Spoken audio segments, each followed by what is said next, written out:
and service delivery. Our objective is to democratize the process of engagement on matters of security and give voice to those who basically on the grassroots delivering services to the people. Particularly, we are talking about our chiefs, assistant chiefs, OCSs, and also the members of public who feel the pinch of insecurity where there is, but also who feel the importance of the services that we deliver in this ministry. This is 23rd county since we started, and throughout this period, we have managed to resolve various problems across the country as a result of this Jukwaa Usalama. I am very happy that my trip recently in the North Rift part of the country has borne fruit in terms of reinvigorating the teams on the ground to deal with matters of drugs. And I have seen many chiefs working with their OCSs uprooting of cannabis sativa that has been planted in different parts of North Rift. And I've also seen massive operations that has led to netting lots of kilos of cannabis sativa in different parts of the country, including along our highway today. Just today, the police captured over 200 kilos of cannabis sativa in Naivasha, I think, today. And in Kitale, there is an ongoing operation pursuant to the directives I gave. In Wasinkishu, the same. And as I've said, in Elgeyo Marakwet, a lot of uprooting of cannabis sativa along the areas where it was occupied by bandits. And so we have also gotten the benefits of dealing with banditry in the Kerio Valley region, because it has opened up areas that are either too inaccessible. And as a result, we've been able to establish that apart from banditry, these criminals were also engaged in planting cannabis sativa and distributing it around the public, around the region, especially in the urban areas. So we are making good progress. I am happy that to engage today in Laikipia. Laikipia, the security team has already briefed me that the biggest challenge in Laikipia, so far as insecurity is concerned, is banditry. We still have challenges in the Laikipia North, and particularly areas around Mukokodo Forest, the border between Laikipia and Samburu East, which I had already said while in Isiolo. That Mukokodo Forest and the whole belt of Samburu East is still a challenge. Even when we were Samburu recently, we all know that the people of Samburu insisted that that area of Samburu East remains a big challenge. And the biggest reason why Samburu East remains a big challenge is the big perpetrator of banditry is because it's inaccessible. The terrain of Samburu East is inaccessible. One of the solutions is to work on the infrastructure. And as I said, the Ministry of Roads is trying to allocate resources, and we would like to see that area is more accessible for security operations. We established a second command center for the Operation Malisa Walivu in Kirimon, which is in this county. The process of establishing is almost complete. The construction of the camp and so forth. We hope that as a result of the same, we will be able to upscale our operations in that part, because that is where the disease is now located. We also have the request for form dam unit in the parts of Seki and Arjijo, because that is also, and I've told the IG, we have agreed in the security meeting that in the next 2 months, those two camps must be established. As you know, 2 days ago, the camp that had been established in Seki area was attacked by bandits who know that as a result of establishing that KPR camp, it was going to block them from accessing homesteads, ranches, private and commercial ones, that are owned by communities and the ones that are commercially owned by individuals.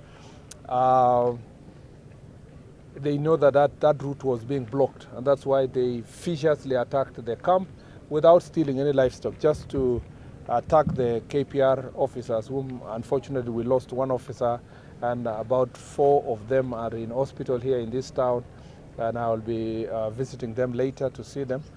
And I just want to say this, that that corner is our remaining challenge, and I assure the people of Laikipia and the country that concerted effort, multi-agency, together with KDF and Kenya Forest Service, we will take over Mukogodo Forest that has been occupied for many years and has been used to as a safe haven for criminals to attack people in Laikipia and also in Meru side, because that is the source of the problem. Other than that, we still have a few grazers who are coming to forcefully graze in private ranches, and again, some work is being done. We are going to upscale the same to ensure that illegal grazers who come with also who turned out to be, they come with illegal firearms, and they turned out to also engage in acts of banditry as they go back. And we want to appreciate the county commissioner and the team for the peace meetings and the agreements that people have to access resources, water and grass. And we want to make sure that any person who is coming to graze in Laikipia from neighboring counties is based on invitation and permission to access by the owners of the farms, and then they must be documented and their livestock be documented so that we do not perpetuate acts of banditry. Other than that, we still also have general land issues, land invasion, land problems that lead to conflict, and we will work together with Ministry of Lands to resolve those issues. We have also concerns in this county.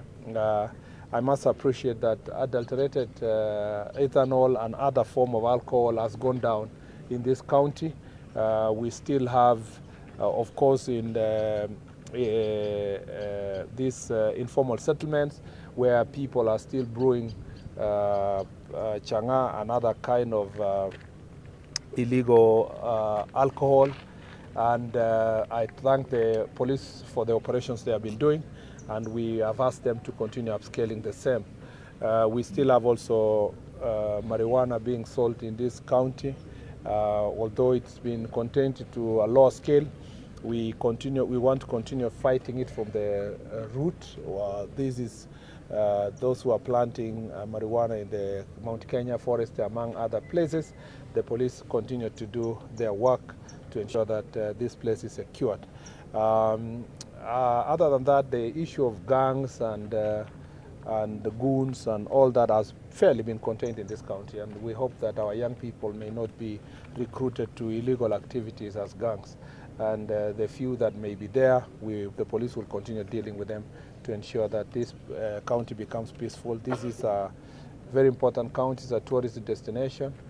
I also want to caution the generalization that when we have a security problem in one corner of a county, it's assumed that it's the entire county. It's important to appreciate that largely most parts of Laikipia County is peaceful and continues to receive tourists. And this place is a beautiful place, continue to receive investors. We have our challenges in a few corners. We will deal with those challenges, but Laikipia is peaceful. Let me just say, it continues to be a peaceful place.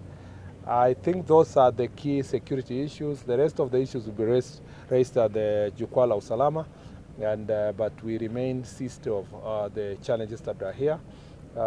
Administrative units that have not been operationalized will be operationalized soon, based on the budget we have received in this financial year, which will be distributed equitably among various counties, but we will give greater consideration to areas that are facing security challenges, because that is our key key factor in considering which of the sub-counties should be operationalized. Yes, we will take 3 questions and then... About the security status in Mandera, Somali border, especially a place called Bulahawa. We understand an attack. And then question number 2, the opposition has really been... What is your reaction? The issue of Bulahawa, that is a sensitive security issue. As I've said it before, we continue fighting an enemy that is vicious. We have never stopped doing so.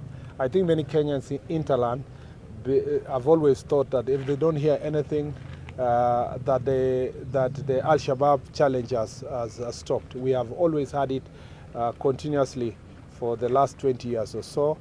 Our police officers, our gallant soldiers, our officers, all working in multi-agencies, both military and police, have done a fantastic job together with the NPR in that region and the citizens in the border counties, and we want to commend them. We continue getting greater escalation of these attacks based on different times and depending on what has happened on the part of Somalia, which is now struggling to contain the upsurge of Al-Shabaab, particularly in Jubaland and the neighboring places to our border. It's our responsibility to continue securing it, and I want to thank our officers.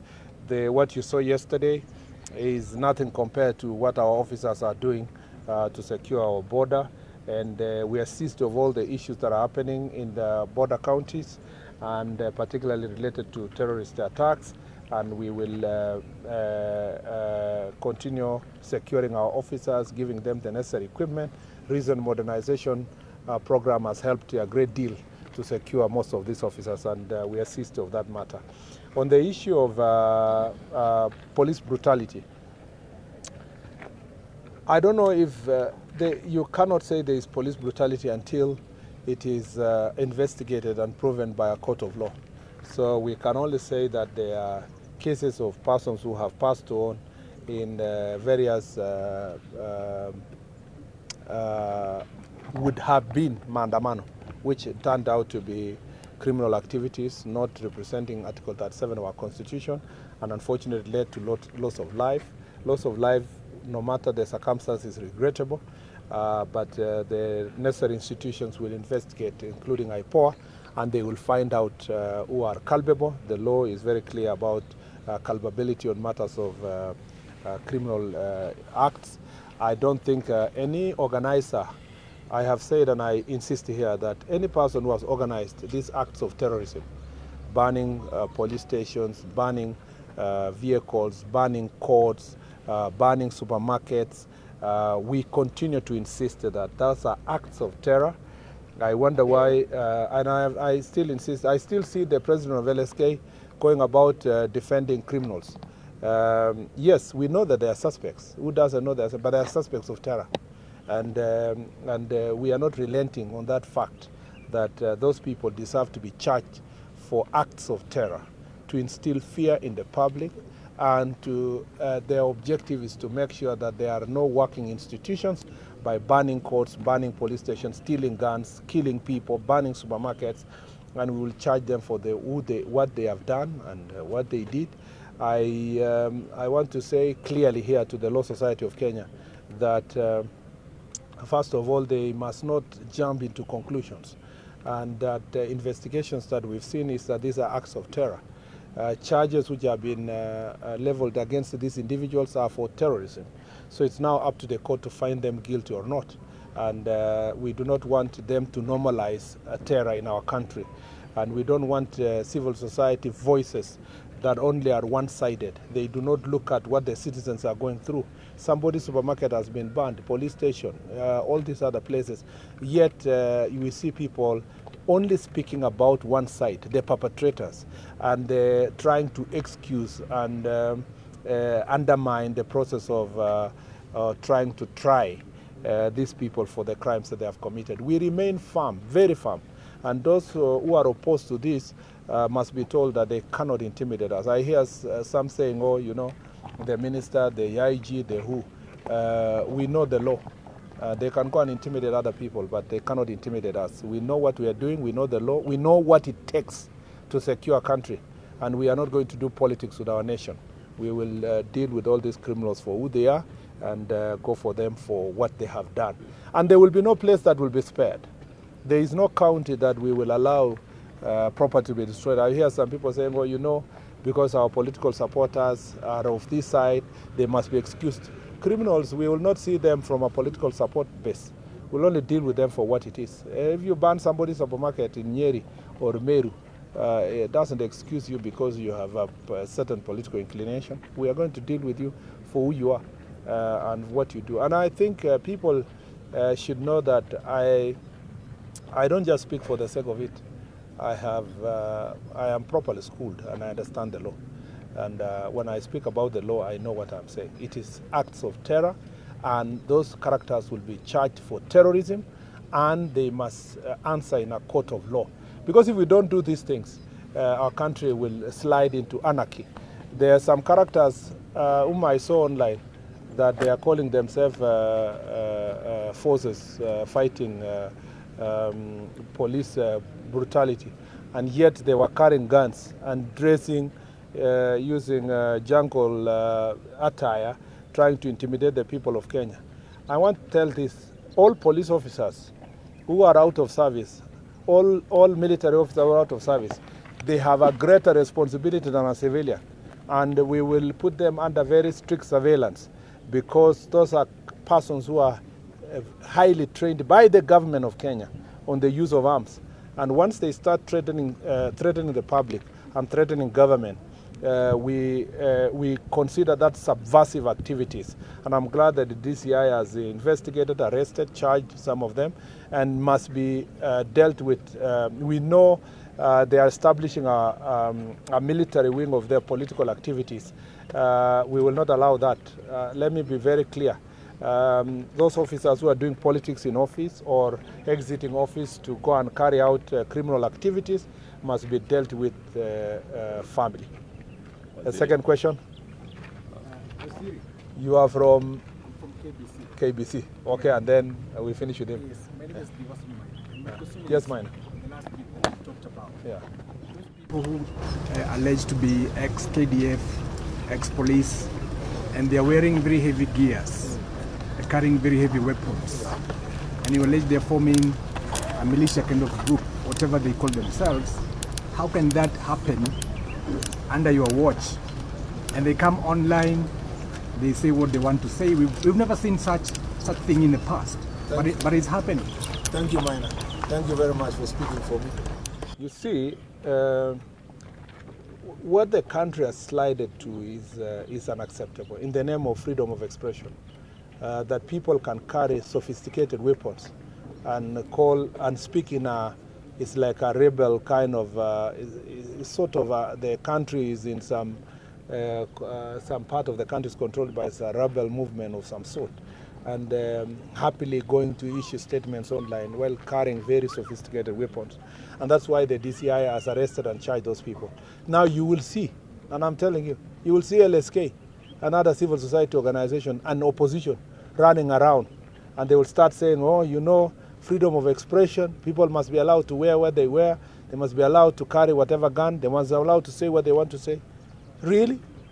You want now to tell me that those people should not be charged with the most severe sections of the Penal Code or various acts of parliament, including act that deals with prevention of terrorism?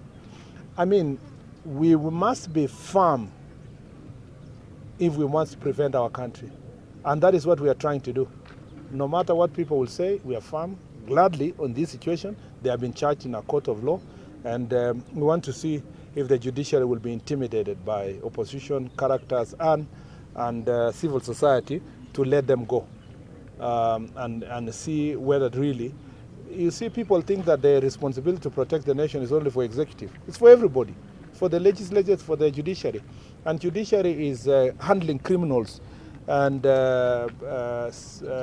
subversive characters with kids' gloves. And that behavior must come to an end. In the past, when I say it, they say I'm threatening the judiciary. I'm not threatening the judiciary. I'm saying it as it is. The judiciary must rise up to the occasion and deal with criminals for suspected criminals, especially of high crimes and organized crimes, must be dealt with decisively. That includes those who are involved in drug trafficking, those who are subversive activities, acts of terror. We must handle it because it's not the responsibility of the Minister of Interior alone to secure the nation. It's the responsibility of everybody, including the judiciary. Lastly. Asante. Na walio ndani na walioondoka kutoka kwenye huduma wana kiwango kikubwa sana cha uwajibikaji ukilinganishwa na raia. Sijui mipaka yao sasa itakuwa wapi hasa walioondoka kama watatu, mipaka yao iko wapi hasa kujihusisha katika michakato ya kisiasa kuwajibisha serikali? Ningependa kushukuru sana kwa sababu tumesema kwamba polisi wetu walio kazini na wale wameondoka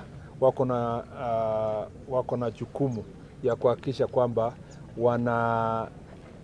wanasimama kwa sheria na wanahakikisha kwamba wasijiingize kwa maneno ambayo yanaweza kuonekana kwamba ni ya kupindua katiba yetu na kufanya mambo ya kuendeleza chuki na vita katika taifa letu. Na nimesema kwamba jukumu hilo haijalishi kama wewe umechakuliwa mbunge, umechakuliwa baadaye ukuwe seneta ama hata governor ama position yoyote. Jukumu hilo inaendelea kwa maisha yako yote. Kama wewe umewahi kuwa kwa disciplined forces, katika dunia nzima you are expected, inaaminika kwamba utafuata maagizo ya yale ambayo ulifunzwa wakati ulikuwa katika polisi ama katika army, kuhakikisha kwamba unafuata sheria. Na wewe jukumu lako ni kubwa, ni la juu kuliko ya mwananchi wa kawaida. Na kwa hivyo tutaendelea tukisikia chochote ambayo inahusikana na mtu yoyote amewahi kufunzwa mambo ya bunduki, mambo ya silaha mbalimbali, tunachukulia hatua zaidi kuliko hata mwananchi wa kawaida, kwa sababu tunajua kwamba anaelewa nini inaendelea katika idara ya polisi, idara ya army, na tunajua kwamba anaweza kutumia nafasi na ile information ako nayo kuharibu taifa. Na kwa hivyo tunawaomba wale wote ambao washaondoka kutoka kazini na wale pia wako kazini wajue kwamba jukumu ni kubwa, na tutachukua hatua ya kisheria kuhakikisha kwamba tunalinda taifa letu. Wale hao aswa ambao tumewaona katika mitandao juzi, unaona kwamba walipokuwa katika ofisi juzi walikuwa wanasema mambo mengi katika mtandao, kumaanisha nia yao ilikuwa ni kwa kufanya mambo kwa njia fulani. Na tunaamini kwamba DCI katika ile investigation atatuambia sio tu kwa nini wanafanya chenye wanafanya, lakini wale pia wanawafadhili na wale wanaungana na wao lazima pia wakuwe investigated, ndio tujue wazi kwamba nia yao ni nini na mpango yao katika taifa letu ni nini, kwa sababu lazima tuilinde taifa. Asanteni sana. I think now we can go for it. Thank you very much.